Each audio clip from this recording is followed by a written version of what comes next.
नमस्कार, आप देख रहे हैं जी बिहार झारखंड का डिजिटल प्लेटफॉर्म और मैं हूं आपके साथ ऋषिका मिश्रा।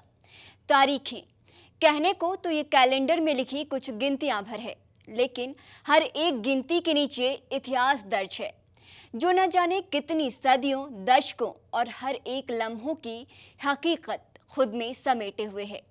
इनमें से कुछ सुनहरे हैं तो कुछ ने वक्त को ऐसे काले अंधेरे में धकेल दिया है कि उसकी कालीख आज तक तारीख के माथे पर है।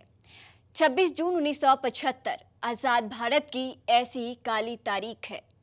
गर्मियों की वो सुबह हर रोज जैसी ही थी।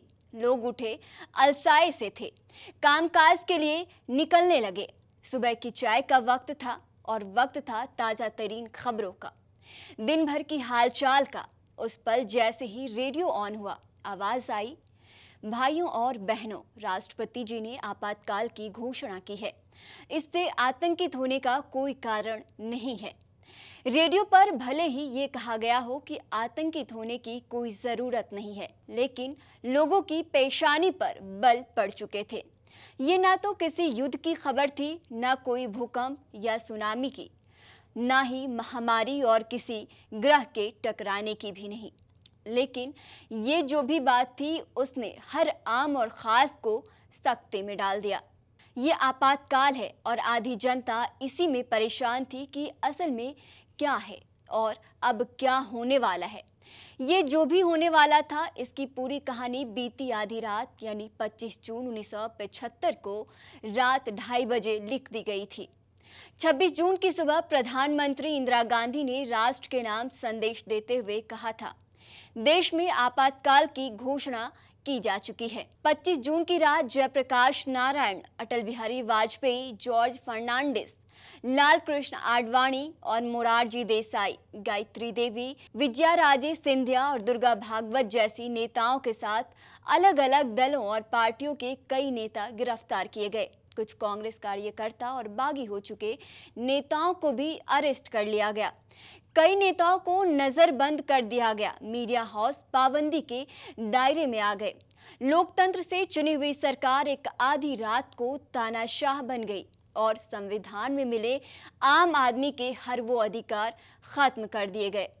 हम एक बार फिर गुलाम जैसे हो गए। आपातकाल अपने ही लोगों पर, अपने ही लोगों द्वारा तानाशाही का अधिकार बन गया। आपातकाल की त्रासदियां बताने वाले कई किस्से भारतीय इतिहास की सियासत में दर्ज हो गई है। ये दौर कितना भयानक है और कितना काला था, ये एहसास कराने के लिए एक ही किस्सा बताना काफी होगा। जब सुप्रीम कोर्ट में कहा गया कि एक पुलिस वाला आपातकाल में किसी को भी आपसी रंजिश में ही गोली क्यों ना मार दे, जज साहब कुछ नहीं कर पाएंगे।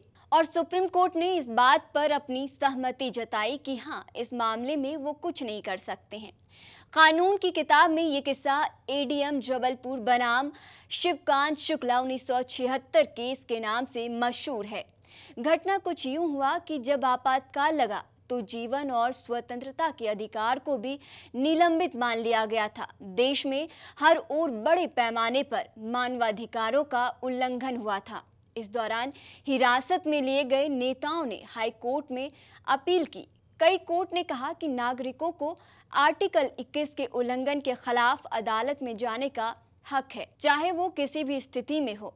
सरकार हाई कोर्ट के इन आदेशों को सुप्रीम कोर्ट में चुनौती दी और फिर मामले की सुनवाई के लिए बैठी 5 जजों की एक पीठ। इस पीठ के सामने सरकार की ओर से भारत के अटॉर्नी जनरल नरेन डे पेश हुए। सुनवाई के दौरान जस्टिस खन्ना ने डे से पूछा, अगर एक पुलिसकर्मी आपके व्यक्तिगत दुश्मनी के कारण किसी को मार दे तो आपकी दलीलों के मुताबिक क्या ऐसी स्थिति के लिए कोई कानूनी उपचार मौजूद है? डे ने जवाब दिया, जब तक आपातकाल मौजूद है, ऐसे मामले के लिए कोई न्यायिक उपचार मौजूद नहीं है। उन्होंने आगे कहा, ये आपकी अंतरात्मा को झटका दे सकता है, मेरी अंतरात्मा को झटका दे सकता है, लेकिन ऐसे मामले में न्यायालय में कोई कार्रवाई नहीं की जा सकती है। ऐसा माना जाता है कि डे ने तर्क दिया था, आपातकाल के दौरान जज की मौजूदगी में भी यदि एक व्यक्ति को सुरक्षा बल मार देते हैं तो वो कुछ नहीं कर पाएंगे। डे के इस तर्क को पीठ ने बहुमत से मान लिया।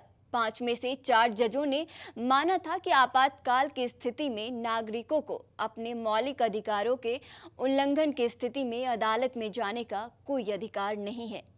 एक तरीके से अदालत ने अपने फैसले से हिरासत में बंद लोगों को असहाय छोड़ दिया था, तब तक जब तक कि आपातकाल हटा नहीं लिया जाता।